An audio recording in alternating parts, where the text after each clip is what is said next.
So hello everyone, आज हम लोग देखने वाले हैं कोडिंग डिकोडिंग का class number 2। So class number 1 में हमने जितने भी कोडिंग डिकोडिंग के वेरियस सेगमेंट्स हैं, ठीक है, जो जो टाइप के क्वेश्चन है, वर्ड टू नंबर या नंबर टू नंबर, ठीक है, एंड एक हमने देखा था कुछ चाइनीज कोडिंग टाइप का, कुछ अजीबोगरीब लैंग्वेज में लिखा हुआ है, ठीक है, तो वो सारा चीज़ देख लिया है हमने। आज कुछ खास नया नहीं है, वही सारे टाइप के क्वेश्चंस, फिर से और कुछ नए क्वेश्चंस है, will just practice all this questions, ठीक है। एंड उसके बाद प्रोबेबली 2 दिन बाद या फिर वीकेंड को, ठीक है, क्योंकि थोड़ा सा टाइम चाहिए मुझे भी, तो वीकेंड तक मैं आप लोगों को प्रैक्टिस शीट भेज दूंगा कोडिंग डिकोडिंग का, अराउंड 50 या 100 क्वेश्चंस या इवन मोर देन दैट, तो वो आप लोग ऐसे प्रैक्टिस करते रहना, ठीक है। चलो स्टार्ट करते हैं। चलो सॉल्व करना स्टार्ट करो। जिनको मतलब जिन्होंने लास्ट क्लास किया था वो लोग तो करो ही, और जो लोग नए हो you can wait for the solution, और अगर आता है थोड़ा बहुत तो ट्राई कर सकते हो। क्वेश्चन मत लिखो, क्वेश्चन मत लिखो, ठीक है। आ रहा है, सिंपल है।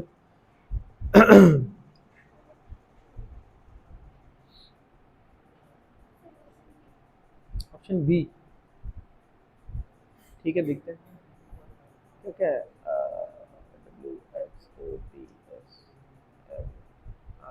WXOTSFIJLO, हाँ,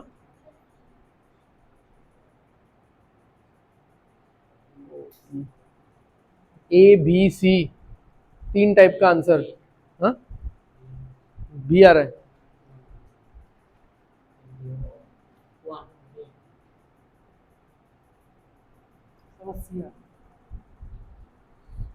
क्या लॉजिक है बताओ। हाँ, तो एम के बाद क्या आएगा, एन। आई के बाद क्या आएगा, हाँ, एन के बाद, एन के बाद हो गया। सिंपल है ये, इसमें कुछ नंबरिंग खास करने का जरूरत नहीं है। मैंने लास्ट क्लास में बताया था कि एक झलक देख लेना पहले। इफ यू फील कि हाँ +1 +2 -1 -2 तक है लिमिट, तो वो आप हम लोग मतलब ऑरेली कर सकते हैं, अपने दिमाग में कर सकते हैं। और अगर ऐसा देख रहे हो कि हाँ मतलब कुछ ज्यादा लंबा वर्ड है या कुछ डायरेक्ट कनेक्शन नहीं मिल रहा है, then you go for numbering, ठीक है। तो W के बाद X, O के बाद P, R के बाद S, D के बाद E, तो ये सारा कैसा हो रहा है, +1 करके हो रहा है, ठीक है। तो N के बाद क्या आएगा, M के बाद आएगा N, I के बाद आएगा J, N के बाद O, D के बाद E, ठीक है, NJOE। क्लियर है? किसको किसको समझ में नहीं आया? आ गया सबको समझ में?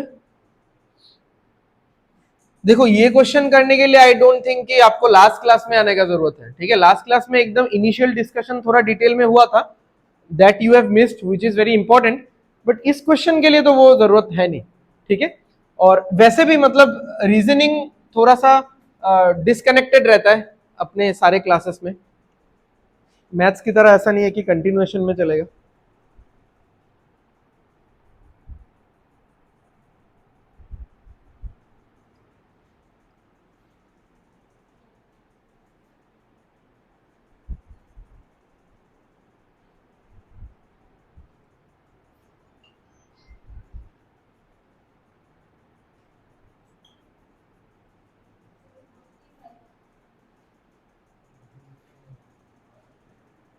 Twenty-four, 15, 39, 645।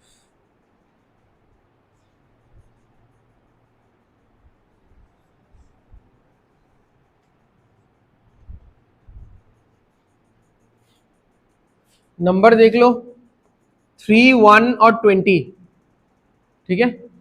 तो 3 और 1 4, 4 + 20 24 आ रहा है।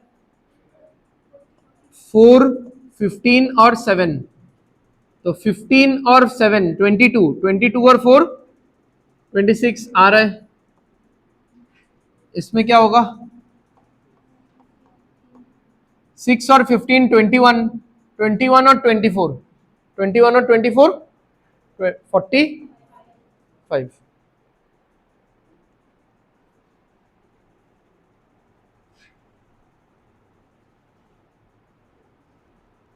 आया सबका? सही है।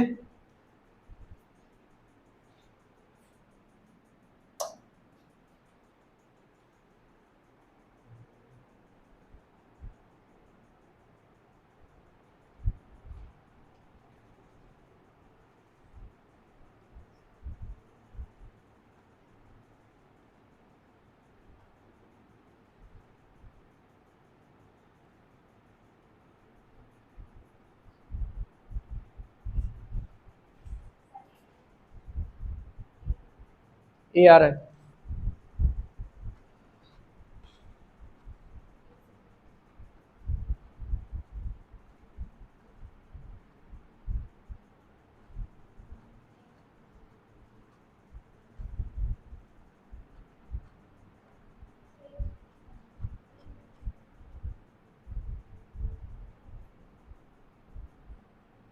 क्या है लॉजिक? +2।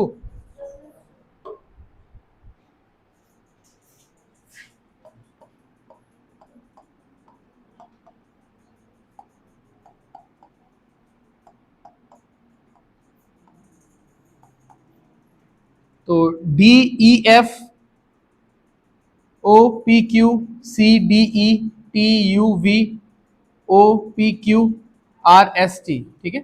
तो पूरा थ्रू आउट यहाँ पे +2 हो रहा है। तो चेक कर लो, पहला वाला, बीच वाला चेक कर सकते हो, बीच वाला और लास्ट वाला ऐसा चेक कर सकते हो ये। तो इसमें क्या आएगा? इसमें भी सेम ही है, पूरा लिख ही लो, और मतलब करना ही पड़ रहा है। ऑप्शंस बहुत मतलब सोच के दिया गया है यहाँ पे, ऐसा नहीं है कि पहला दो या लास्ट का देख के। यूजुअली बहुत सारे क्वेश्चंस में हम लोग कर लेते हैं, लास्ट क्लास में भी जो मैंने बताया था, बट यहाँ पे ऐसा नहीं हो रहा है। मतलब वही बात है कि आप अगर लास्ट वाला देखोगे तो ये 3 रह जाएगा, फिर फर्स्ट से 2 देखोगे तो ये तीनों में आ रहा है, वी के तक आ रहा है, इन दोनों में वी के जी तक आ रहा है। तो एनीवे हमको पूरा वही देखना ही पड़ रहा है, ठीक है। ब्रेक कर कर ही हो, बट पूरा तो देखना पड़ेगा ही। तो क्या आ जाएगा? PQRCVKGPV, ऑप्शन ए है ना, ठीक है। आ गया था? आ गया? पीछे समझ में आ गया?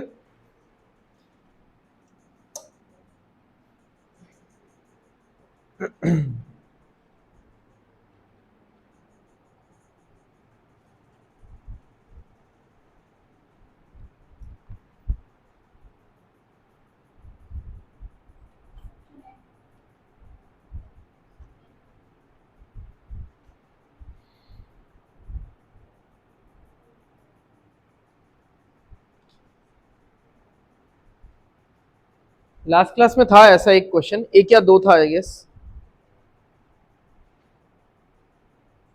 अरे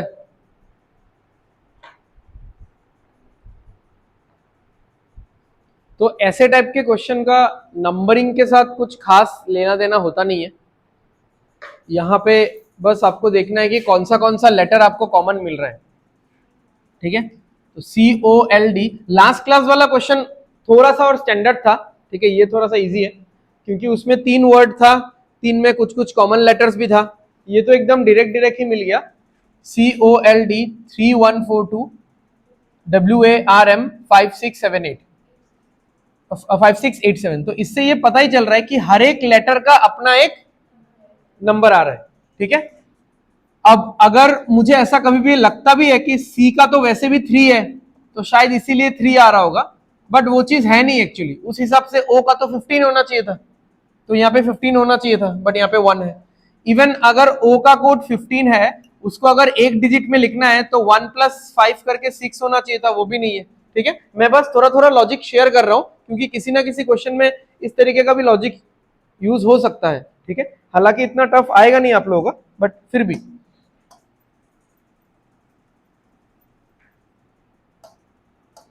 ओके, तो हमको चाहिए क्रो। तो 3 में आई मीन सी का क्या आ रहा है? 3, R वहां से ले लेंगे 8, O यहां से ले लेंगे 1 और W वहां पे 5। ठीक है, 3 8 1 5।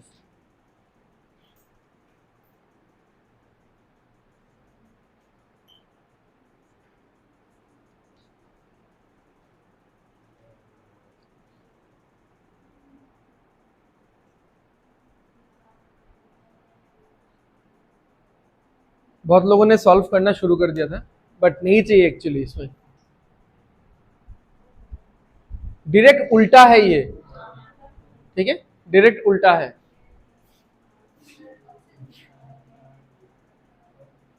तो क्या कौन सा होगा? ठीक है, तो इधर से पढ़ेंगे तो ये ब्राइट आएगा, और ये भी इधर से पढ़ेंगे तो ये आएगा नॉर्मल। ठीक है,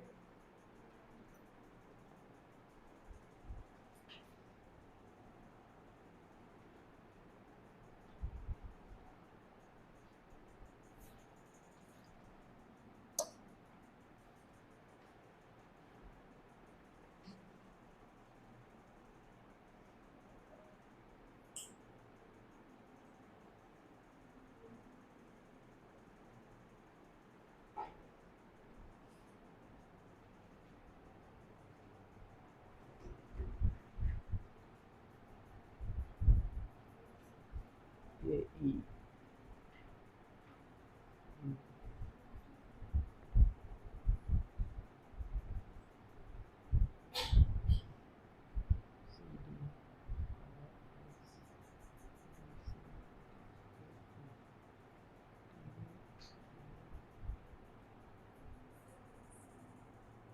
क्या आ रहा है बताओ कैसे?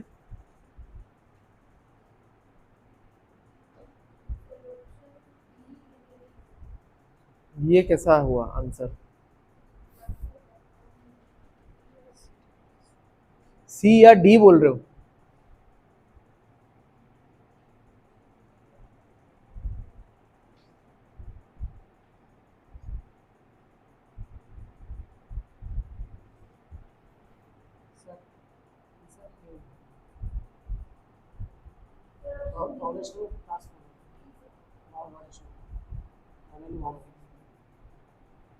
वावल के साथ +4 हो रहा है, तब तो ओ के साथ +4 होने से यू आता है क्या? तो 6 हो रहा है ना।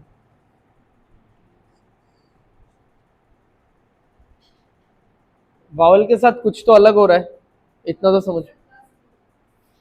नहीं, वावल के साथ +4 होने से फिर ओ के साथ +4 होने पे तो यू नहीं मिलता है ना, ये तो +6 हो जाता है, क्योंकि ये 15 है और ये 21 है।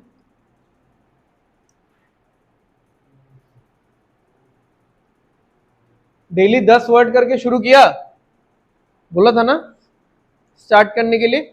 डेली 10-10 वर्ड लिखो और उन वर्ड में आने वाले सारे लेटर्स का नंबरिंग करो। इंग्लिश अल्फाबेटिकल जो सीक्वेंस है उसका नंबरिंग एकदम मतलब शार्प होना चाहिए पूरा। जैसे मान लो रात को 3 बजे तुमको उठा के कोई तुम्हारा नाम पूछेगा, तुम्हारे पापा का नाम पूछेगा, सोच के तो नहीं बताओगे। उसी तरीके से अगर कोई एस पूछेगा फटाक से 19 बताना है, के पूछेगा फटाक से 11 बताना है। ठीक है, सोच के नहीं बताना है। अब सोच के तो कोई भी बता देगा, है ही कितना 26 लेटर है और वो 6 के मल्टीपल में चलता है। एफ तक खत्म होता है, फिर शुरू होता है कहां से? जी से, फिर एल में खत्म होता है 12, फिर एम से शुरू होता है, फिर आर में खत्म होता है 18। ठीक है, फिर एस से शुरू होता है, फिर एक्स में खत्म होता है 24। तो 6 का टेबल चलता रहता है वहां पे, तो वो सोच के तो कोई भी बता देगा। ठीक है, बट एग्जाम में वो सोचने का टाइम नहीं मिलेगा। ठीक है, तो एज सुन एज पॉसिबल आज का दिन छोड़ दो, कल से डेली सब लोग अपने रफ कॉपी में 10 वर्ड लिखो एंड उन 10 वर्ड का नंबरिंग करो। ठीक है, नंबरिंग के लिए आप वो वाला चार्ट यूज कर सकते हो जो मैंने दिया था, या ऐसे सोच के खुद से सोच के करोगे तो ज्यादा बेटर है। ठीक है, हाँ, चार्ट यूज करने से एक चीज आएगा कि आपको अगर रिवर्स ऑर्डर भी साथ में सीख के चलना है, ऑल्दो मैंने उसका टेक्निक बता दिया था, बट अगर वो साथ में सीखते हुए चलना है तो वो चार्ट यूज कर सकते हो। ठीक है, चलो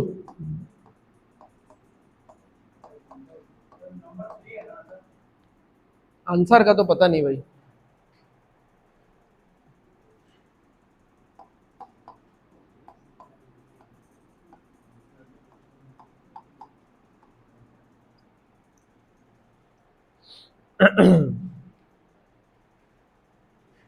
अच्छा, तो वावल के साथ, हाँ कुछ तो अलग हो रहा है। अच्छा, बाकी कंसोनेंट तो क्या हो रहा है, +1 ही हो रहा है ना।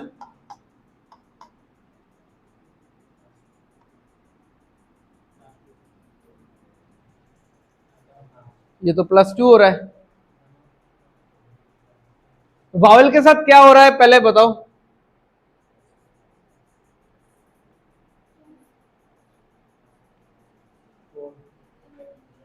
ये अगर 4 है तो ये नहीं होगा ना भाई, ये भी तो सोचो। ठीक है, अगर आप लोग ऐसा सोच रहे हो कि हाँ बीच वाला वावल जो है कि इधर 3 इधर 3, और अगर बीच में कोई वावल आता है उसके साथ +6 होगा, तब तो यहाँ पे तो वो बीच वाला लेटर मिलेगा ही नहीं, ये तो 6 लेटर का है। ठीक है, तो वावल से एक बार लिख लो, A E I O U। तो देखो ए के लिए तो 2 बार ई यूज किया गया और ओ के लिए यू यूज किया गया। अब बताओ क्या लॉजिक है, +1 कैसे हो रहा है। आई गेस तुम ये बोलने की कोशिश कर रहे हो कि वावल के लिए नेक्स्ट वावल +1 नहीं होगा। ठीक है, तो जो भी वावल आपको दिखेगा उसके लिए आपको क्या यूज करना है, नेक्स्ट वावल यूज करना है। तो ए के बाद वाला वावल क्या है, ई, तो यहां पे भी ई है। ओ के बाद वाला वावल क्या है, यू है। ठीक है, अब यहां पे नंबरिंग का कोई गेम नहीं है कि +4 +6 +10, ऐसा कुछ नहीं है। ठीक है, जस्ट यहां पे नेक्स्ट वावल आ जाएगा। समझ में आया। अच्छा, कंसोनेंट में क्या चल रहा है, +1 +1 +1। अच्छा, अब यहां पे +2 है, तो एक चीज समझो कि टी के साथ +1 करेंगे तो क्या आएगा, टी के साथ +1 करेंगे तो क्या आएगा, टी तो 20 होता है ना, 21 यू होता है। तो the logic might be something like कि वावल के लिए नेक्स्ट वावल आएगा, कंसोनेंट के लिए +1 करेंगे तो नेक्स्ट कंसोनेंट आएगा। इन केस ऐसा अगर कुछ होता है कि कंसोनेंट के साथ +1 करके वावल आ जाता है, तो नेक्स्ट वाले लेटर में हम लोग चले जाएंगे। Getting the point. तो अच्छा, इसको मिटा नहीं रहा हूं, मतलब इससे अगर मैं +1 करता तो क्या आता यहां पे, यू आता। ठीक है, तो कंसोनेंट के साथ +1 करके नेक्स्ट कंसोनेंट मिलेगा, और वावल के साथ कुछ प्लस वस नहीं करना है, वावल के साथ डायरेक्टली वावल आएगा। अब यहां पे ऐसा एक हमको कंसोनेंट मिल गया जिसके साथ +1 करके कंसोनेंट नहीं मिल पा रहा है, क्या मिल रहा है, वावल मिल रहा है। तो फिर इससे हमने और +1 कर दिया। अब सेम चीज यहां पे अगर देखेंगे तो डी के बाद क्या आएगा, कंसोनेंट पहले +1 लिख देते हैं, ये तो फिक्स है, आई आ जाएगा, ये ओ आ जाएगा। ठीक है, यहां तक सही है। आई के बाद वाला वावल, सॉरी ई के बाद वाला वावल आई, और आई के बाद वाला वावल ओ। अच्छा, D+1 बताओ क्या होगा, कंसोनेंट के बाद +1 करके कंसोनेंट चाहिए, तो D+1 कर तो रहे हम लोग, बट कंसोनेंट नहीं मिल पा रहा है, ई मिल रहा है, तो हम लोग क्या लिखेंगे यहां पे, एफ। ठीक है,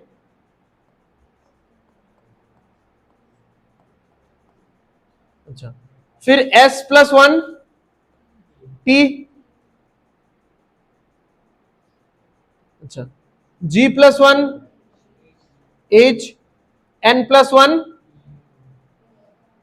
O।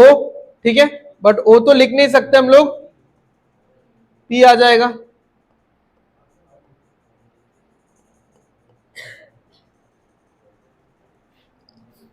P2HPOH,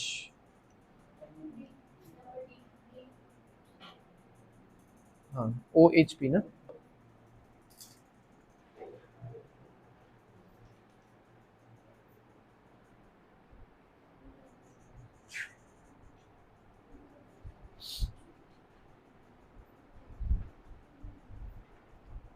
ठीक है, आ गया समझ में? चलो, कोई डाउट किसी को? हाँ समझो क्या, समझ सुना नहीं? कोडिंग डिकोडिंग का तो शॉर्टकट है ही नहीं, मैंने लास्ट क्लास में ही बोला था। समझो पहले कोडिंग डिकोडिंग चैप्टर का रूट सेंस समझो। Coding decoding is not a chapter जिसमें कोई कैलकुलेशन आ रहा हो कि इसको इस मेथड से नहीं करके उस मेथड से कर लेते हैं, इसको ऐसे नहीं करके इसको ऑप्शन से मिला लेते हैं, ठीक है। कोडिंग डिकोडिंग का जो ये सब क्वेश्चन, बाकी और भी क्वेश्चन से मैं दिखाऊंगा, ठीक है, बट ये सब जो क्वेश्चन है इसमें क्या हम लोग क्या ढूंढते हैं? लॉजिक ढूंढते हैं। लॉजिक का कोई शॉर्टकट थोड़ी ना होता है ना? लॉजिक का तो शॉर्टकट नहीं है ना, लॉजिक तो एनॉर्मस है। अभी मैं कोई नया खुद से एक क्वेश्चन बना के तुमको दे सकता हूं, तुम कोई नया खुद से एक लॉजिक बना के दे सकते हो, ठीक है। ऐसा भी तो कुछ हो सकता है, मान लो मैंने कुछ ऐसे ही लिखा कि DTO ऐसा करके लिखा, फिर यहां पे ऐसा ऐड हो रहा है 1 क्यूब 2 क्यूब 3 क्यूब ऐसा करके ऐड हो रहा है, ठीक है। और जैसे 26 से ऊपर जाएगा वो फिर से रिवर्स मार के नेक्स्ट वाला लेटर आ जाएगा। तो अब मैंने तो लॉजिक दिखा दिया, बट जब मैं लिखूंगा तो 1 क्यूब 1 यानी यहां पे क्या आएगा? E आएगा, ठीक है। 4 20 15 okay, 1 cube 4 plus 1 5 okay, 20 plus 8 कितना होता है? 28। बट 28 वाला लेटर होता है क्या? नहीं होता है। बट 26 में तो Z आ जाता है। फिर जब A आएगा, A क्या होगा? 27। फिर B क्या होगा? 28, तो B लिखो। नेक्स्ट 15, और ये कितना हो गया? 27। 15 प्लस 27 42। अब सोचो 42 में से 26 लेटर तो चला गया, बचा कितना? 16 बचा। 16 मतलब क्या होता है? P। अब मैं ये लॉजिक मिटा देता हूं। अब जब कोई ये ढूंढेगा ना इसका लॉजिक कि 5 2 और 16, तब दिमाग खराब होने वाला है। समझ में आ रहा है? तो coding decoding is like never about shortcut. मतलब ये टाइप का क्वेश्चन तो शॉर्टकट पे बेस्ड है ही नहीं, इसमें हमको लॉजिक ढूंढना है। तो इसलिए इसमें ऐसा है कि आप एक लाइक क्या बोलते हैं, मतलब सब्सटेंशियल कुछ अमाउंट 100 200 ऐसा क्वेश्चन आप प्रैक्टिस करो एंड देन आप छोड़ दो उसको। लाइक 2-3 हफ्ते के लिए आप छोड़ दो, पढ़ो मत। बीच बीच में टाइम मिलता है तो कुछ कुछ क्वेश्चंस करो, या कोई अगर आपको ऑनलाइन कुछ टेस्ट वगैरह मिल जाता है, ठीक है, ऐसा रहता है ना छोटा छोटा टेस्ट जहां पे मिक्स क्वेश्चन रहता है, तो वो आपको करना है, वो आप करो। अब एग्जाम से ठीक 10 दिन पहले आप और 100 क्वेश्चंस लेके बैठो एंड धूमधाम उस 100 क्वेश्चंस को करो। तो उससे होगा क्या कि जितना भी लॉजिक है आपके दिमाग में एकदम ताजा ताजा रहेगा जब आप एग्जाम के on the day of the exam, क्योंकि लास्ट 10 दिन आपने ये इस तरीके का क्वेश्चन प्रैक्टिस किया। क्योंकि मुझे मेनली ये नहीं था कि आप लोगों को लॉजिक बताना है, लॉजिक तो बताना ही है कि ऐसा ऐसा टाइप का लॉजिक होता है, बट मैं लॉजिक बता के खत्म कर पाऊंगा क्या? वो तो नहीं हो सकता। मेरा मेन मोटिव था कि क्वेश्चन से आप लोगों का जान पहचान करवाना। तो now you guys know each and every type of questions, at least जो स्टेट गवर्नमेंट लेवल में आता है। इस टाइप का क्वेश्चन होता है, इस टाइप का क्वेश्चन होता है, वर्ड से वर्ड भी हो सकता है, वर्ड से नंबर भी हो सकता है, नंबर से नंबर भी हो सकता है, डिफरेंट लैंग्वेज वाला भी हो सकता है। तो अभी आप लोगों का जान पहचान हो चुका है। Now what is your duty कि आप 150 क्वेश्चन इस वेराइटी का सॉल्व करो, सॉल्व करके पॉज कर दो उसको। उसके बाद हफ्ते 2 हफ्ते में बीच बीच में थोड़ा थोड़ा 10-15 क्वेश्चन करके करते रहो, ठीक है। ऐसा नहीं कि महीने 2 महीने के लिए छोड़ के रख दिया, ठीक है। हिल गया क्या? कोई नहीं, चलो। एंड उसके बाद फिर एग्जाम से हफ्ते 10 दिन पहले करना है। तो कोडिंग डिकोडिंग इस तरीके से काम करता है, इसलिए इस क्वेश्चन में तो आप शॉर्टकट उम्मीद नहीं कर सकते। जैसे लॉजिक क्लिक सोचते जाओगे लॉजिक क्लिक करेगा तो करेगा, नहीं तो नहीं। एग्जाम में ज्यादा टाइम मत देना, हाँ मतलब डिपेंड करता है आपके बाकी सब्जेक्ट्स के स्पीड पे, बट फिर भी on an average not more than 1 minute, ठीक है, या 50 सेकेंड्स। उसमें नहीं होता है तो छोड़ के आगे बढ़ो।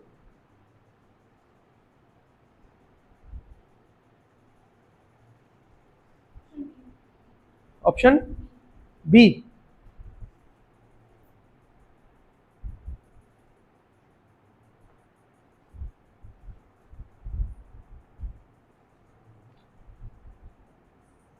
नहीं चाहिए, इसमें नंबरिंग नहीं चाहिए सच।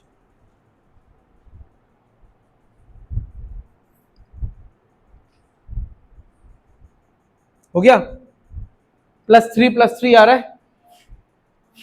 ठीक है। R से U, अच्छा मैं एक बार लिख ही देता हूं, बाकी सब लोग भी देख लो।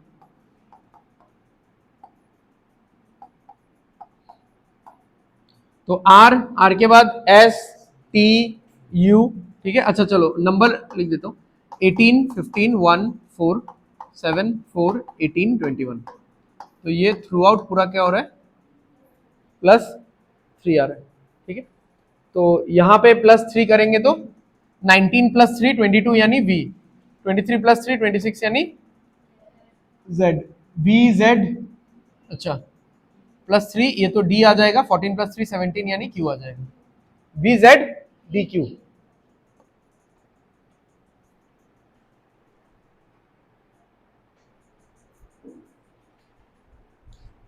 +4 5 तक सोचा जा सकता है, ठीक है। जैसे +7 +8 होता है, या मान लो ऐसा लॉजिक होता है -7 प्लस वाला, तो आप लोग सोच पा रहे हो, माइनस वाला थोड़ा सा टफ होगा। फिर -7 + 8, ठीक है, फिर -7 + 8, फिर -5 + 4, इस तरीके का लॉजिक जब आएगा तब थोड़ा सा टाइम लगेगा। तो तब क्या करना, उसमें टाइम वेस्ट मतलब ना करके जल्दी जल्दी से नंबरिंग लिख लेना। नंबरिंग लिखोगे तो इट बिकम्स वेरी विजिबल, और एनालिसिस भी जल्दी हो पाता है।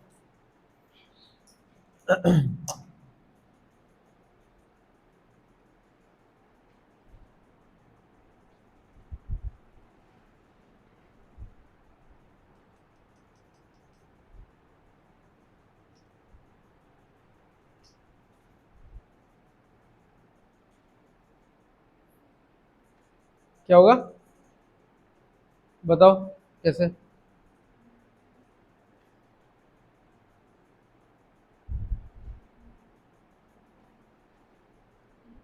आंसर बता दिया, लॉजिक बताने में इतना टाइम कैसे लग सकता है?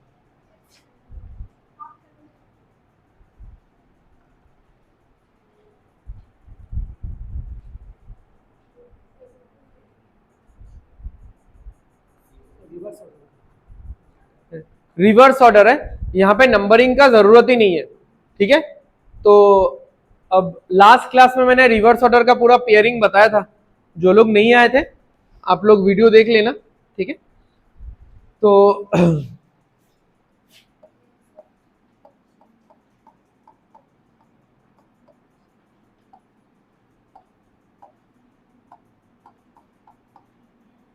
तो एल और ओ रिवर्स ऑर्डर होता है, ठीक है। ये आप लोगों का फेवरेट वाला वर्ड बताया था मैंने, ठीक है। LOVE, इतना हंसने का क्या है, याद आ गया क्या? LOVE, ये तो हो गया। AZ का तो मैंने और कुछ ट्रिक वगैरह नहीं बताया था, ये तो पता ही है कि पहला वाला A है तो, और पीछे से पहला वाला Z है, ठीक है। GT बताया था, grand trunk road, GT road, तो GNTR रिवर्स ऑर्डर पेयर, ये तो मेरे नाम से ही बता दिया था शिवराज, ठीक है। और ये भी GT है। तो अब यहां पे हमको जो क्वेश्चन दिया है, हमारे क्वेश्चन में देखते हैं जनरल, तो G का क्या आएगा, T आएगा, E और V, MN, ये तो एकदम मिडिल में होता है MN, ठीक है, 13th लेटर और 14th लेटर। E का फिर से V, R का I, इंडियन रेलवेज, ठीक है, IR, AZ, LO यहां पे है, ठीक है। ये तो लास्ट क्लास में समझाया गया था, इसके लिए एक चार्ट है, जो चार्ट आपको वीडियो में मिल जाएगा, ठीक है। तो हम लोग के यूट्यूब चैनल पे चले जाना शार्पनर क्लासेस में, और वहां पे नहीं मिलता है तो मुझे व्हाट्सअप कर देना, कोई इशू नहीं है, मैं वीडियो भेज दूंगा, ठीक है। हो गया, ये इजी था, हाँ इसका टेंशन मत लो, इसमें नंबरिंग ही नहीं था, तो वो तो समझ ही रहे हो कि इजी था, क्योंकि एक चार्ट है, बस आपको वो चार्ट देख देख के करना है, और देखने का जरूरत ही नहीं है, वो चार्ट याद ही हो जाता है अपने आप। अच्छा अब देखो, now this is a new kind of A question, not new, ऐसा क्वेश्चन हमने लास्ट क्लास में किया था, बट हमने एक 2 लाइन का छोटा सा एक क्वेश्चन किया था। अब ये 4 लाइन वाला क्वेश्चन है, ठीक है। एंड इस तरीके का क्वेश्चन अभी तक तो आया नहीं है, आई मीन स्टेट गवर्नमेंट वाले एग्जाम में, बट चांसेस है कि आ सकता है, इसलिए मैंने इसका जो छोटा वर्जन है वो लास्ट क्लास में बताया था। बट लास्ट क्लास में हमने मिला मिला के सॉल्व कर लिया था ना, वैसे ही इसको कर सकते हो आप मिला मिला के सॉल्व। बट जब 4 लाइन या 5 लाइन हो जाता है तो मिला के सॉल्व करने में थोड़ा प्रॉब्लम हो सकता है, ठीक है। मतलब मुझे तो पर्सनली होता है, तो मैं एग्जाम में वो मिला मिला के नहीं करता, क्योंकि मैं एक्चुअली बैंकिंग एग्जाम्स का बात कर रहा हूँ, बैंकिंग या एसएससी एग्जाम्स का, वहां पे तो ऑनलाइन होता है ना एग्जाम, तो कंप्यूटर स्क्रीन में मिला पाना बहुत टफ है, ठीक है। ये ऐसा क्वेश्चन है मैंने एसबीआई क्लर्क एग्जाम से लिया है, ठीक है। तो एंड सेम क्वेश्चन हमने लास्ट क्लास में किया था, वहां पे हमने मिला के कर लिया। अब आज हम लोग दूसरा एक मेथड देखेंगे इस टाइप के क्वेश्चन को सॉल्व करने का। एक तो आप लास्ट क्लास वाला मेथड यूज कर सकते हो कि जैसे ये दोनों लाइन है, इन दोनों लाइन में राइट साइड में क्या कॉमन है, जहां पे कुछ भी एक उत्पटांग सा लैंग्वेज लिखा हुआ है, कुछ चाइनीज टाइप का, और यहां पे नॉर्मल इंग्लिश लिखा हुआ है। तो लेफ्ट हैंड साइड और राइट हैंड साइड आप मिलाओ, मिला के देखो कि इन दोनों लाइन में क्या कॉमन आ रहा है। मंकी और बहुत सारा कुछ कॉमन है। मंकीज आर डम्ब, यहां पे भी है मंकीज आर डम्ब, ठीक है। तो अब देख लो यहां पे कौन सा चीज कॉमन है, क्या पिए बोलो भाई। और कौन सा आ रहा है, एले का तो ला बोल दोगे फिर। Okay, P A Z I L A, P A Z I L A. तो मिला के कुछ खास फायदा नहीं हुआ यहां पे हमको। हाँ, इतना पता चला है कि monkeys are dumb, monkeys are dumb का मतलब, वैसे होते नहीं है वो लोग एकदम भी, ठीक है। मंकीज आर डम्ब का मतलब, इसका प्रूफ है, पता है क्या, मंकीज डम्ब होते हैं क्या, नहीं होता। इसका प्रूफ क्या पता है, मेरी मम्मी मुझे बुलाती है बट मैं हूं नहीं, ठीक है। तो अभी देखो यहां पे ये 3 कॉमन आया, यहां पे ये 3 कॉमन आया, तो मंकीज आर डम्ब, मुझे इंडिविजुअल वर्ड का कोड मिला कहां फिर। हाँ, but if you go the other way round, एक फायदा जरूर हुआ है। कौन सा वर्ड बच गया यहां पे, एक्टर्स, उसका कोड तो मिल गया ना, ठीक है। और यहां पे जोकर बच गया, ठीक है। बट द पॉइंट इज, जो मैंने आज के क्लास में ये क्वेश्चन क्यों लिया है, एक अलग मेथड बताने के लिए, ऐसे सॉल्व नहीं करेंगे हम लोग। हाँ, फर्स्ट पॉइंट, एक तो मेरा हैबिट नहीं है ऐसे सॉल्व करने का मिला मिला के, क्योंकि कंप्यूटर स्क्रीन में, आई am talking about online exams, computer screen में मैं कभी भी ऐसे नहीं करता हूं, नहीं तो थोड़ा आंख में धुंधला सा लगता है, मतलब लाइन ऊपर नीचे हो जाता है, ठीक है। तो दूसरा मेथड है, मैं बता रहा हूं। सेकेंड पॉइंट, यहां पे अभी आपको बहुत सही लग रहा है मिला पाना, बट अब समझो ये मेरे सामने लिखा हुआ है ना ये चीज, इसलिए मैं ऐसा अलग अलग कलर से कर पा रहा हूं, आप लोगों को भी पूरा विजुअलाइज कर पा रहे हो, बहुत मजा आ रहा है कि हाँ अलग अलग सब कुछ निकल गया, जोकर का ऐसे निकल गया, एक्टर्स का टीए निकल गया, इन तीनों का ये निकल गया, सही है, एकदम मजा आ रहा है। बट द पॉइंट इज, ये चीज हमको लिखना पड़ता है, ठीक है। Again I am talking about the online exams, तो लिख के फिर सॉल्व करना, it takes a lot of time. अब हाँ, आप लोगों के पास यानी स्टेट गवर्नमेंट के एग्जाम में एक फायदा क्या होगा, वो क्वेश्चन पेपर पे लिखा रहेगा, और क्वेश्चन पेपर में आप रफ कर सकते हो, माने ওইখানে দাগাদাগি तो करते ही पार पाए। कंप्यूटर स्क्रीन में तो हम लोग ऐसा पेन वेन इतना नहीं चला पाते, ठीक है। तो बट फिर भी मुझे लगता है कि यहां से एट टाइम्स मिला पाना थोड़ा टफ हो जाता है, तो जो दूसरा मेथड है वो ज्यादा कंफर्टेबल है, तो वो करते हैं हम लोग। यहां पे जगह हो जाएगा क्या, शायद हो जाएगा, अच्छा देखते हैं, लिखना शुरू करते हैं पहले। अब समझ लो हाँ मेथड क्या है, करना कैसे है। जितना भी लेफ्ट हैंड साइड वाला पार्ट है, यानी जितना भी नॉर्मल इंग्लिश में लिखा हुआ पार्ट है, वो पहले आपको लिखना है, ठीक है। बट यहां पे कैसे लिखना है समझो,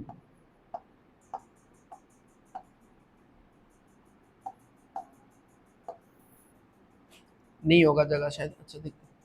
फिर क्या है, जोकर्स मंकी आर डम, फिर क्या है, फ्लावर आर रेड फूल, फिर क्या है, डम्ब पिन एंड फ्लावर। अच्छा, बहुत लोगों को समझ में ही नहीं आया कि मैंने क्या लिखा है, कैसे लिखा है। कुछ लोग समझ पा रहे होंगे। मैंने ये 4 लाइन ही लिखा है, but what I have done कि जो जो कॉमन वर्ड है, यानी जो जो वर्ड नेक्स्ट लाइन में रिपीट हो रहा है, उन वर्ड्स को मैंने लिखा नहीं है। मैंने क्या दे दिया यहां पे, कॉमा कॉमा दे दिया है। और जो नया वर्ड आता है उसको मैं कहां लिख रहा हूं, साइड में लिख रहा हूं। ठीक है, जैसे मैंने ये वाला लाइन लिखा, डम्ब मंकी आर एक्टर्स। अच्छा, जब मैं इस लाइन पे आया तो मैंने देखा जोकर एक नया वर्ड है, जो पहले लाइन में था नहीं था, तो उसको मैंने अलग करके लिखा क्योंकि ये नया वर्ड है। और बाकी जो 3 वर्ड सेम है उसके नीचे नीचे कॉमा दे दिया। अब आए हम लोग थर्ड लाइन पे। थर्ड लाइन पे मुझे 3 नया वर्ड मिला। फ्लावर तो मैंने लिखा, आर मैंने लिखा, आर नहीं सॉरी, आर तो यहां पे था। रेड मैंने लिखा, फूल लिखा। जब मैं फोर्थ लाइन पे आया, डम्ब कॉमा कॉमा दे दिया, पिंस अलग वर्ड नया वर्ड है तो लिखा मैंने, एंड नया वर्ड है तो मैंने लिखा, फ्लावर क्योंकि यहीं पे था तो मैंने कॉमा दे दिया। ठीक है, अच्छा इसको थोड़ा साइड कर देते हैं। अब लिखना है हम लोग को जो कोडिंग है। चलो, कोडिंग क्या है,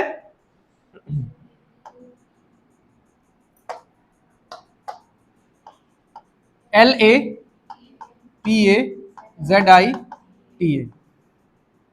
अच्छा, यहां पे तो सिर्फ SA अलग होगा, यहां पे होगा PA। तो दिख रहा है ना, थर्ड लाइन में देख लो, थर्ड लाइन में PA दिख रहा है। बाकी ये 3 नया है, और शायद थोड़े आप लोगों के दिमाग में बैठ भी गया होगा क्योंकि यहां पे भी तो 3 नया था, तो कोड भी क्या होगा, 3 नया आएगा। तो क्या क्या आएगा, NAHIGA,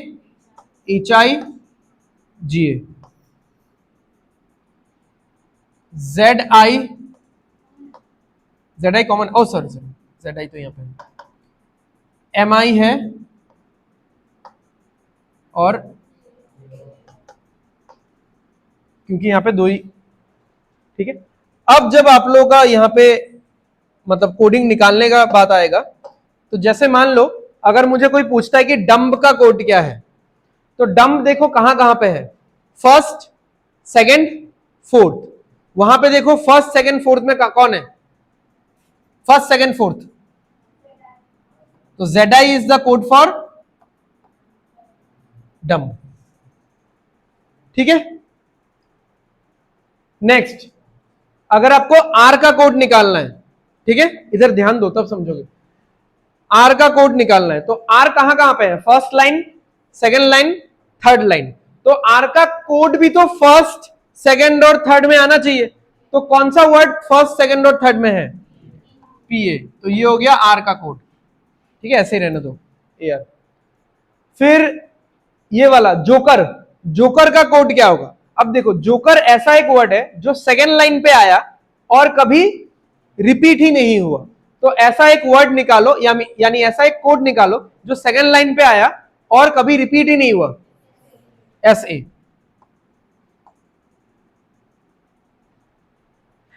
AC नहीं, मतलब एक्टर्स, एक्टर्स क्या है, फर्स्ट लाइन में आया एंड नेवर गॉट रिपीटेड, तो क्या हो जाएगा, TA। अच्छा, फिर अब कौन सा नहीं निकाल सकते उसमें भी मैं आ रहा हूं। फ्लावर का कोड निकालना है, तो फ्लावर कहां पे, फ्लावर नहीं सॉरी फूल है ये। ठीक है, फ्लावर, फ्लावर था ना यहाँ पे, नहीं नहीं फूल नहीं था, फ्लावर था, ये मैंने गलत मार्क किया, वहां पे तो GA मार्क किया है। ठीक, चलो अच्छा, तो फ्लावर का कोड निकालना है। तो फ्लावर एक ऐसा वर्ड है जो थर्ड लाइन में आया और फोर्थ लाइन में आया। तो वहां पे देख लो थर्ड और फोर्थ में कौन आ रहा है, सिर्फ थर्ड और फोर्थ। अब ऐसा मत बोलना कि शायद ये दोनों थर्ड और फोर्थ में आ रहा है, ये दोनों आ रहा है, सिर्फ थर्ड और फोर्थ। ठीक है, तो GA।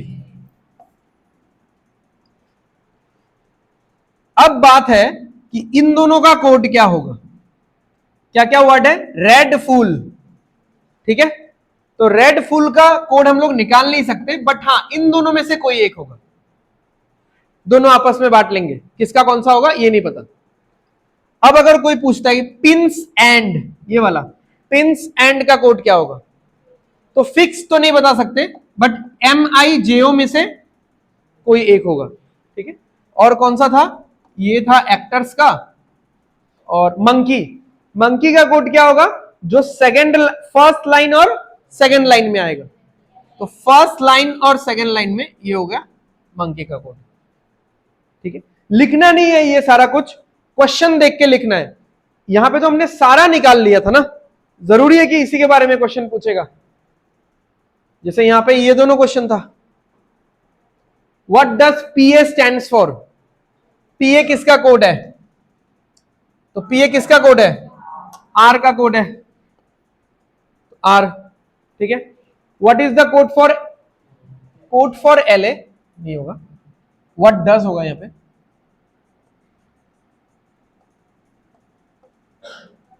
What does LA stand for, LA का क्या था, मंकी,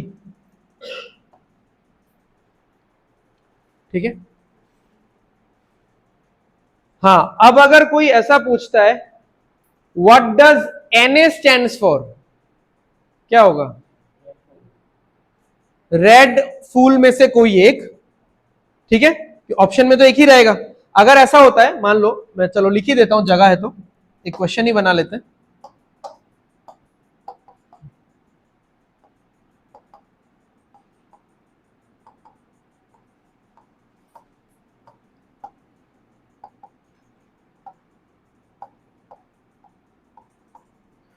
तो मान लो ऑप्शन में है रेड, फिर और क्या क्या था, पिंस, फिर एंड, फिर फूल,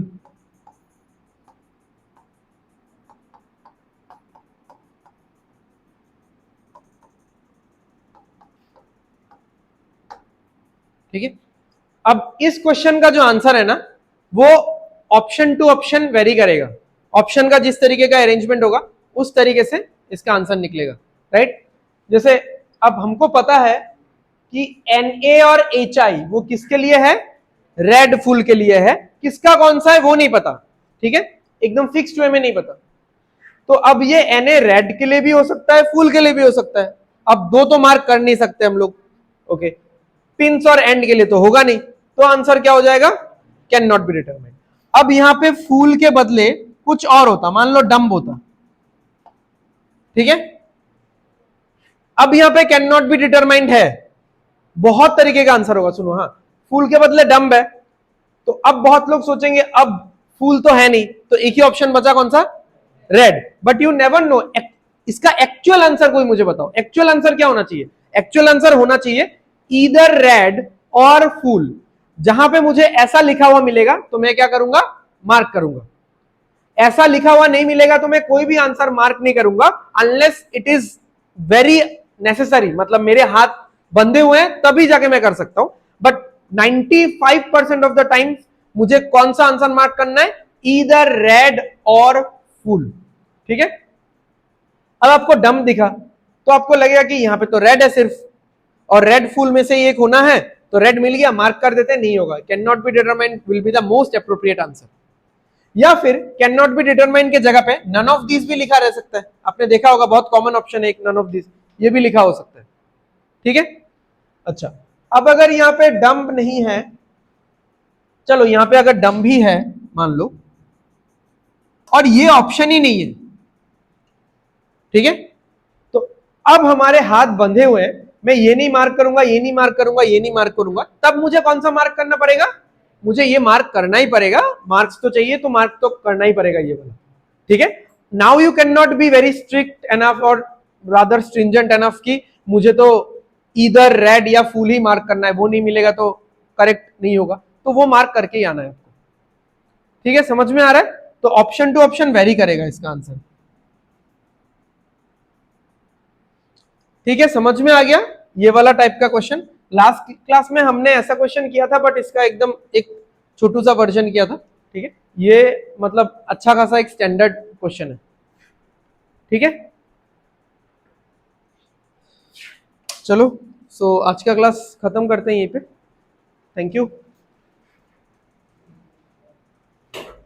वो वाला स्विच दे दो ना ऊपर का।